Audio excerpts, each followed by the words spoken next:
Shalom teman-teman semuanya, hari ini kita akan membahas sebuah topik yang menarik. Topik tersebut adalah apakah Yesus adalah Tuhan atau sekedar Nabi seperti yang diklaim umat Muslim.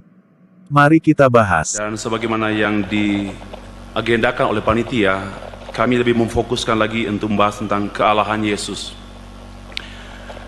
Saya mengawali dengan presuposisi bahwa kealahan Yesus itu tidak bergantung pada pengakuan orang. Orang Kristen mengaku dia Allah atau tidak mengakui dia sebagai Allah, dia tetap Allah. Ini yang presuposisi yang mendasar. Sekali lagi, kealahan Yesus itu bukan karena ada pengakuan manusia. Maka kalau toh dia tidak diakui sebagai Allah, bukan berarti dia bukan Allah. Dalam arah itu, saya ingin mempertajam mengenai presuposisi ini, bahwa kalau tidak ada misteri dalam kaitannya dengan Allah, maka dia bukan Allah. Kalau ada keyakinan kita kepada oknum atau kepada yang namanya Allah, namun dalam keyakinan itu kita tidak menjumpai misteri, dia bukan Allah. Kenapa? Dia sesama kita yang dapat dimasteri, yang dapat dikuasai. Ya. Kalau sesuatu yang kita tidak bisa kita kuasai, dia menjadi Allah. Dan dia adalah Allah. Saya baru sempat mengajar program S2, saya sampaikan begini. Kita bersyukur oleh karena Allah menciptakan manusia menjadi Allah, yaitu menjadi Allah bagi ciptaan yang lain. Bagi tumbuh-tumbuhan, bagi pohon, bagi hewan, kita menjadi Allah bagi mereka. Maka itu jangan memberhalakan pohon dan hewan. Konsepnya itu. Masih dalam arah presuposisi, kami mempunyai keyakinan bahwa Allah pada satu sisi adalah misteri, namun pada sisi lain adalah Allah yang menyatakan diri. Itu yang kami ambil dari salah satu kitab Ulangan pasal 29 ayat 29, bahwa hal-hal yang dinyatakan itu bagi manusia, tetapi hal-hal yang tidak dinyatakan itu bagi Allah. Jadi wilayah kerja kita, wilayah studi kita, wilayah dialog kita hanya berkenaan dengan sejauh Allah menyatakan diri. Kalau Allah hanya sejauh Alkitab, saya tidak akan jadi orang Kristen. Sekali lagi, kalau Allah hanya sejauh Alkitab, saya tidak akan mau jadi orang Kristen. Karena Alkitab dapat dikuasai oleh manusia, berarti Allah bisa dikuasai oleh manusia. Sorry, saya bukan emosi, tetapi ini karakter saya. Orang Manado. Saya biasa main sinetron di pohon-pohon. Nah. Jadi seperti itu. Maka sekali lagi, wilayah kita itu pada wilayah yang dinyatakan. Implikasinya, tidak ada bukti yang memadai. Tidak ada bukti yang memadai untuk menjelaskan kealahan Yesus. Dan saya pun menjadi percaya kepada pribadi Yesus bukan karena ada bukti. Karena kekristenan tidak bergantung pada bukti. Sekalipun dalam forum ilmiah ini memang telah diletakkan dasar bagaimana kita memaparkan konsep pemahaman kita yang sifatnya logik dan bersifat juga eksperimen, yang dapat dialami, dibuktikan empiris. Namun sekali lagi, saya pikir juga saudara-saudara saya agama Islam tidak mungkin menguasai Allahnya sejauh pikirannya. Sekalipun Al-Quran, hadis dan kitab-kitab lain itu teman-teman Bapak Ibu kuasai, tapi bukan berarti sudah mampu menguasai Allah. Oleh karena itu, pada waktu kita membicarakan tentang Allah, dengan rasa hormat kepada Allah kita. Mengapa? Yang limited ini membahas yang unlimited. It's impossible. Tidak mungkin. Nah, saya lompat lagi. Oleh karena itu, sekali lagi, tidak ada bukti yang memadai kalau mungkin pada forum ini Bapak Ibu menuntut bukti kealahan Yesus. Namun sekali lagi, sejauh yang Allah nyatakan. Presuposisi yang kedua menegaskan mengenai kedaulatan Allah, bahwa Allah itu mandiri. Allah itu tidak dapat dijinakkan, apalagi dirayu. Allah itu tidak dapat dipengaruhi dan dijinakkan oleh muka yang memelas. Tidak, Allah tidak langsung bereaksi emosional terhadap orang yang menangis di depan dia. Please have mercy on me, minta belas kasihan. Allah tidak akan dipengaruhi karena dia Allah. Tapi karena dia mempengaruhi kita, maka kita minta belas kasihan. Jadi kausa prima utama itu Allah, itu presupposisi. Namun dalam rangka ini Allah mendisclose himself, menyatakan dirinya, membatasi dirinya dalam dua revelation. Yang pertama general revelation, yang kedua special revelation. General revelation itu Allah menyatakan dirinya dan dia dapat dikenal melalui semua ciptaan yang lain. Yang kedua, Allah menyatakan dirinya dalam special revelation hanya dalam satu pribadi yang kami yakini dan kami tahu dari Alkitab, yaitu pribadi Yesus Kristus. Itu namanya special revelation. Tetapi special revelation ini tidak bisa dimengerti without general revelation, karena special revelation ini diwadahkan, diakomodir dalam general revelation. Mengapa pribadi kedua menjadi manusia? Kok Allah jadi manusia? Bagi saya hal yang saya sulit pikirkan, manusia jadi Allah. Itu yang saya tidak bisa terima dengan akal. Tetapi yang logis, Allah yang jadi manusia, itu logis. Allah jadi manusia, itu mengungkapkan kealahannya. Dan tidak ada manusia yang jadi Allah kecuali dukun. Hukum atonement. Mengapa harus mati disalib? Karena dia sudah membatasi diri, maka dia membatasi dalam lingkup sejarah manusia supaya touchable, ya, supaya dapat terjamah, understandable, dapat dimengerti. Karena maksud daripada Allah menyatakan diri supaya Allah dapat dikenal. Dan dia masuk dalam seluruh aspek hidup manusia, termasuk berkenaan pada waktu itu Allah menyatakan diri dalam konteks Timur Tengah, bukan dalam konteks Songgokerto. Dan tuntutannya seperti yang sudah diulas, disampaikan oleh Dr. Roland Octavianus, oleh karena the sinful nature of human being, oleh karena keberdosaan manusia yang membuat Allah membatasi dirinya. Kalau Allah tidak membatasi diri, kita tidak bisa mengenal dia. Yang berikut, dalam rangka Allah mendamaikan dirinya dengan manusia yang telah berdosa, Allah membatasi dirinya. Mungkin bahasa orang tua, telan ludah pada waktu melihat anak nakal. Tahan.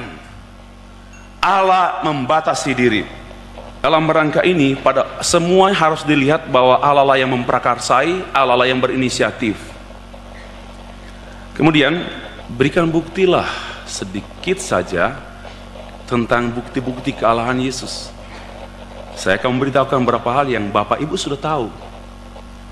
Kembali kepada presupposisi saya, hanya sejauh yang Allah nyatakan. Yang pertama, semua yang diperankan oleh Yesus yang tercatat dalam Alkitab itu sudah dinubuatkan, sudah dibicarakan bahwa dia akan datang, dan semua yang diperankan oleh Yesus itu sesuai dengan nubuatan. Itu semua sesuai. Maka ini bicara soal keunikan. Kemudian yang kedua, virgin birth. Dia lahir dari seorang perawan, Maria. Karena memang Allah membatasi dirinya. Ini bagaimana mungkin Allah yang adalah akbar, yang besar, yang agung itu kok bisa menggunakan kandungan seorang namanya Maria? Bagaimana mungkin? Tapi saya lebih mudah berpikir. Sekali lagi, yang sulit saya memikirkan bagaimana kandungan Maria menjadi Allah. Bagaimana kandungan perempuan biasa menjadi Allah, itu sulit dan itu tidak masuk akal kecuali di akal-akal. Namun yang dapat diterima yaitu Allah bisa jadi apa saja, namun Allah tidak jadi-jadian. Karena dia Allah. Dan virgin birth, kelahiran dari seorang perawan Maria, tanpa ada hubungan alami, tanpa ada hubungan dengan suami, dia mengandung. Because the Holy Spirit, ya, pribadi ketiga Allah Tritunggal yang kami yakini, dialah yang mengerjakan benih ilahi itu di dalam kandungan Maria. Memang ini tidak masuk akal, tetapi menurut kami ini melampaui akal. Di dalam kekristenan hanya ada logis, ya, melampaui logis, dan translogis. Yang berubah bukan Allah, tapi saya yang berubah untuk memikirkan Allah. Jangan rubah doktrinmu, kami yang berubah terhadap doktrin kami. Itu transrasional, bukan irasional. There is no irrational in Christian doctrine. There is no irrational in Christian faith. Tidak ada yang irasional. Semuanya rasional atau irrasional, melampaui akal, tidak dapat ditampung oleh akal yang sempit, atau transrasional. Kitalah yang berubah, bukan doktrin yang berubah, bukan objek keyakinan kita yang berubah. Kemudian the virgin birth itu sudah. Yang kemudian heavenly saying, satu pernyataan ilahi pada waktu Yesus dibaptis, memenuhi semua hukum yang ada di konteks agama Yahudi. Ada heavenly saying, inilah anakku yang kukasihi, kepadanya lah aku berkenan. Ini singkat-singkat saja. Yang ketiga, sepanjang kehidupannya dia hidup menderita, dan klimaksnya di kayu salib. Dan kematiannya di kayu salib itu bukan dalam rangka kematian Allahnya, tetapi dalam rangka menebus. Dia membatasi diri, dan klimaks pembatasan diri Allah itu pada waktu disalib dalam rangka mengganti. Ini ada hukum atonement, ada hukum penebusan. Saya pikir tidak ada waktu untuk menjelaskan itu. Sekali lagi, itu semua 12 SKS. Kemudian dia mati dan dia bangkit, karena dia memiliki hidup dari dirinya sendiri. Dia mati, dan memang sungguh-sungguh mati, bukan pura-pura mati. Dan dia juga bangkit. Ini sebagai dasar untuk keyakinan orang percaya mengenai kebangkitan orang percaya. Itu yang kebangkitan dan kenaikan. Dan setelah dia bangkit, dia naik ke sorga dalam rangka mempersiapkan tempat. Itu yang kami yakini. Ini sederhana saja. Kalau mau lihat uraian teologis dan filosofis, itu butuh waktu. Sekali lagi, dia pergi mempersiapkan tempat untuk kita yang percaya. The last one, kami yakin He will come again. Dia akan datang lagi untuk menjemput kami yang percaya. Saya tidak mengatakan kita yang percaya. Sekali lagi, saya tidak memprovokasi. Kami yang percaya, dan kami juga tidak memonopoli. Nah, saudara-saudara yang dikasih Tuhan, terakhir saya jelaskan bahwa tidak ada seorang historian, seorang ahli sejarah yang bisa membuktikan cacat celahnya barang satu saja dari pribadi Yesus. Itulah yang mengungkapkan tentang kealahannya. Tidak ada cacat sedikit pun, tidak ada tindak kriminal, dan tidak ada tindakan amoral yang diperankan, dan belum ada seorang ahli sejarah yang mencatat mengenai hal ini. Ya, kita memang beriman, tapi didasari dengan ilmu. Ilmu imamu amal, kata Rasulullah. Ilmu kamu itu yang jadi imam amalan-amalan kamu. Amalan kamu jadi benar karena didasari ilmu. Dan jangan kamu ikuti satu yang kamu nggak tahu. Ini ada Al-Quran di surat Al-Isra ayat 36. Dialah yang membentuk kamu dalam rahim sebagaimana dikehendakinya. Tak ada Tuhan melainkan Dia yang maha perkasa lagi maha bijaksana. Kenapa wajah Anda seperti ini? Pertanyaan yang baik sekali. Kenapa? Karena saya Terangkan secara ilmiah, kenapa wajah Anda seperti ini?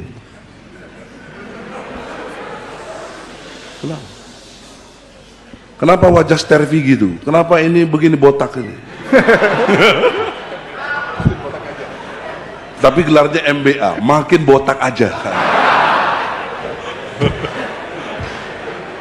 ada yang ciptakan, Pak? Hah? Ada yang ciptakan begini? Nggak usah percaya sama ciptakan, nggak ada. Ilmiah aja, nggak usah pakai teori-teori yang menciptakan. Karena saya dilahirkan demikian, Pak. Nah, Jadi saya berkesimpulan saudara-saudara, orang menolak Islam dua potensial besarnya.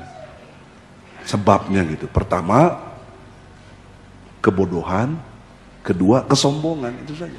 Pak Edi, saya bisa tanggapi kan saya lain agak berbeda Boleh, sedikit boleh, aja. boleh. Saya pikir kalau iman kita berubah oleh karena dialog seperti ini terlalu gampang sekali.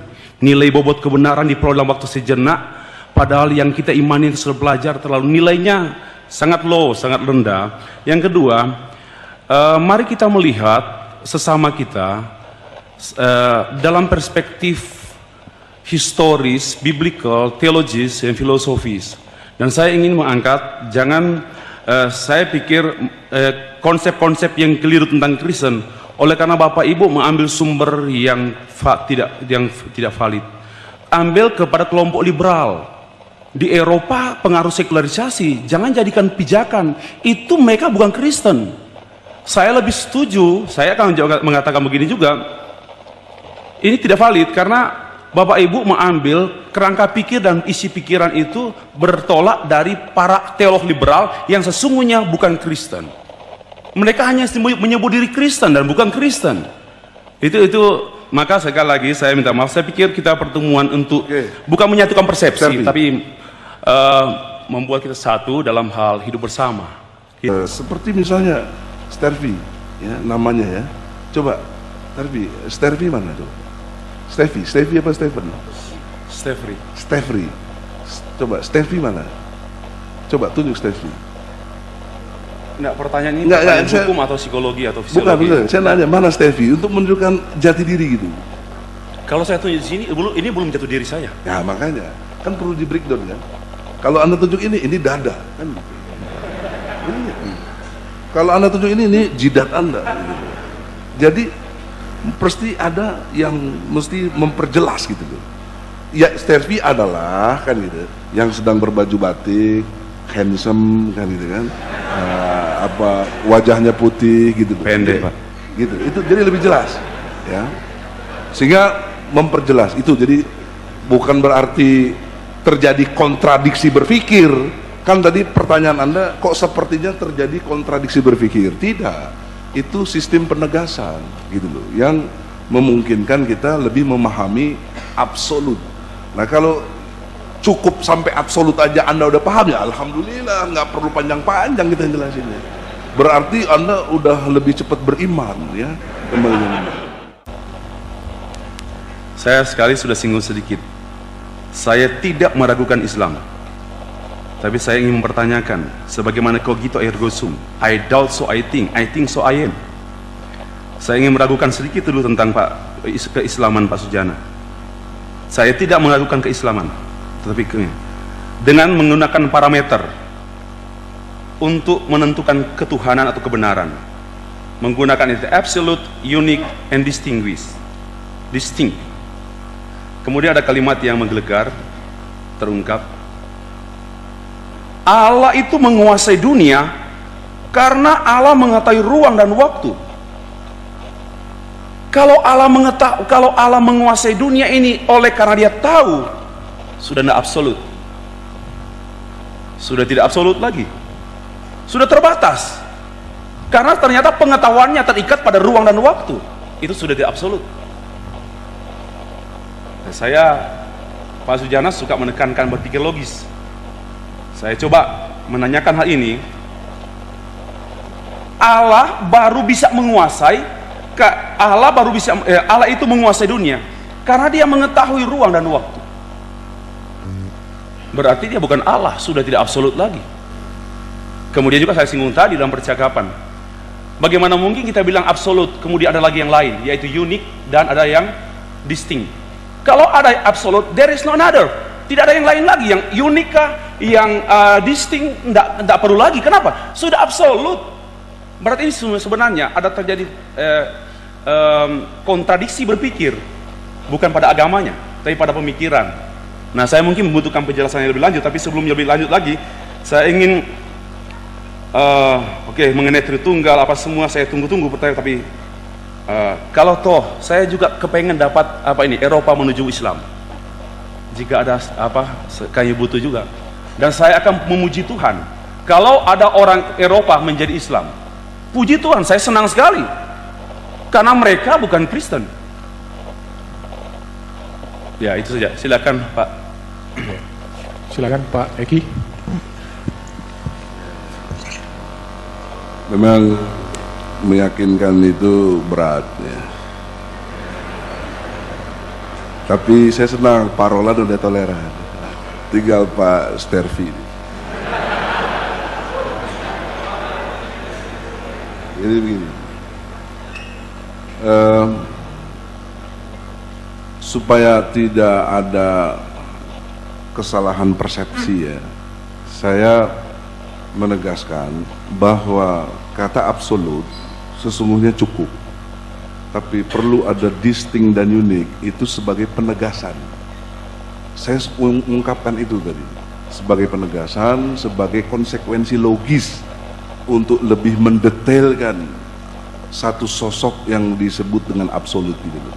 Supaya daya berpikir kita lebih kepada pemahaman si absolut itu sendiri. Sesungguhnya bagi Anda yang saya senang Anda cerdas, Tervi, absolut saja memang sudah cukup, betul itu. Saya nggak perlu berretorika, itu betul. Tapi kenapa saya perlu ada istilah distinct dan unik? Itu penegasan dari si absolut, karena itu konsekuensi logis. Kalau dia absolut, totalitas, tak terbatas, tak tertandingi, tak terkalahkan, maka dia menjadi distinct gitu loh. Dia itu si absolut, itulah dia. Tidak ada yang serupa seperti si absolut itu. Tidak ada yang bisa menyerupainya. Kalau bahasa Islamnya laisa kamislihi sayun. Perlu dijelaskan. Sebagaimana Allah juga menjelaskan tentang sifat 20-nya, nggak cukup satu, ada 20 malah. Nanti kenapa nggak 21, 3 in 1 atau apa 21 ya? Kenapa? Jadi repot. Tapi itu konsekuensi. Bahkan asma Allah itu sampai 99 ya, itu semuanya menggambarkan tentang keabsolutan, intinya tentang keabsolutan dari Allah Subhanahu wa taala itu. Nah, saya secara intelektualnya membreakdown lebih detail dari pengertian absolut itu, ditegaskan lagi dia menjadi lain daripada yang lain. Itu arti distinct. Lain daripada yang lain itu apa tuh lain? Ya satu-satunya. Kalau mau disebut lain daripada ya mesti satu-satunya, tunggal, esa gitu loh, esa. Makanya bisa dibuat kriteria disebut dengan absolute distinct. Jadi mempertegas saja. Seperti misalnya Stervi ya, namanya ya. Coba Stervi mana coba? Stevi apa Stephen? Stefri. Coba Stevi mana? Coba tunjuk Stevi. Enggak, pertanyaan ini Enggak, pertanyaan saya- hukum atau psikologi atau fisiologi? Bukan, saya nanya mana Stevi untuk menunjukkan jati diri gitu. Kalau saya tunjuk di sini, ini belum jatuh diri saya. Ya makanya kan perlu di breakdown kan. Kalau Anda tunjuk ini dada kan. Ini. Kalau Anda tunjuk ini jidat Anda. Gitu. Jadi pasti ada yang mesti memperjelas gitu loh. Ya Stervi adalah kan gitu, yang sedang berbaju batik, handsome kan gitu kan, wajahnya putih gitu, Pendek, Pak. Gitu. Itu jadi lebih jelas, ya. Sehingga memperjelas itu. Jadi bukan berarti terjadi kontradiksi berpikir. Kan tadi pertanyaan Anda, kok sepertinya terjadi kontradiksi berpikir? Tidak. Itu sistem penegasan gitu loh, yang memungkinkan kita lebih memahami absolut. Nah kalau cukup sampai absolut aja Anda udah paham ya alhamdulillah, nggak perlu panjang-panjang kita jelasinnya. Berarti Anda udah lebih cepat beriman ya, kembali ya, artinya absolut gitu. Kemudian yang kedua, dari konteks ruang dan waktu, pernyataan saya bukan karena dia tahu, karena dia konteks kepada ruang dan waktu terus dia ada, atau Allah itu jadi terbatas, terikat oleh ruang dan waktu itu, tidak. Jadi begini, satu contoh, saya agak sulit menjelaskan kalau kita tidak melihat apa yang dia sebut juga ya. Misalnya surat Al-Hadid, coba surat 57 ya. Ya 57 kan, ayatnya ayat 3 ya. Ayat 3. Supaya Anda mengerti gambaran yang Saya maksud. bisa interupsi saya. Iya. Bapak harus buat saya percaya pada Al-Quran, baru Bapak bisa menggunakan ayat-ayat. Enggak, Biasanya enggak. begitu. Enggak. Kan begitu toh? Tidak. Itu berpikir logis. Enggak. Salah, Karena Anda Bapak keliru. tidak guna baca itu. Kalau saya percaya, Bapak tuh, lu harus percaya ini. Baru penjelasan Bapak saya percaya. Nah. Sebagai konsekuensi keyakinan pada Alkitab begitu, pada Al-Quran. Kamu begitu, berpikir logis kan begitu? Salah, Anda salah gitu. Benar. Kalau dikaitkan dengan pertanyaannya Pak Roland, kan saya suruh membuktikan benarnya wahyu. Saya sudah buktikan ya, gitu loh. Bahwa ini loh benarnya wahyunya. Apa yang disebut benar itu sudah jelas. Sekarang Anda nanya dimensi ruang dan waktu yang dikaitkan dengan eksistensi Allah. Pertanyaan saya, supaya Anda nggak merasa saya sudutkan, bagaimana saya mau menjelaskan tentang Allah kalau bukan dari Allah itu sendiri? Allah menjelaskan dirinya di mana? Ya di sini. Dia menjelaskan dirinya. Yang bisa inilah Al-Quran itu adalah penjelasan tentang eksistensi Allah. Jadi bukan saya memaksakan Anda harus percaya, ya enggak. Anda nggak percaya nggak apa-apa, ya go ahead, ya, betul, nggak ada masalah. Ya.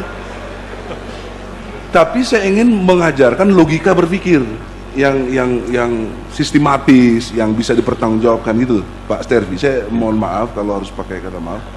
Bukan, maksud saya supaya korelasi statement saya tentang absolut dikaitkan ruang dan waktu, dan itu saya bilang sebagai eksistensi kuasanya Allah, itu menjadi jelas gitu.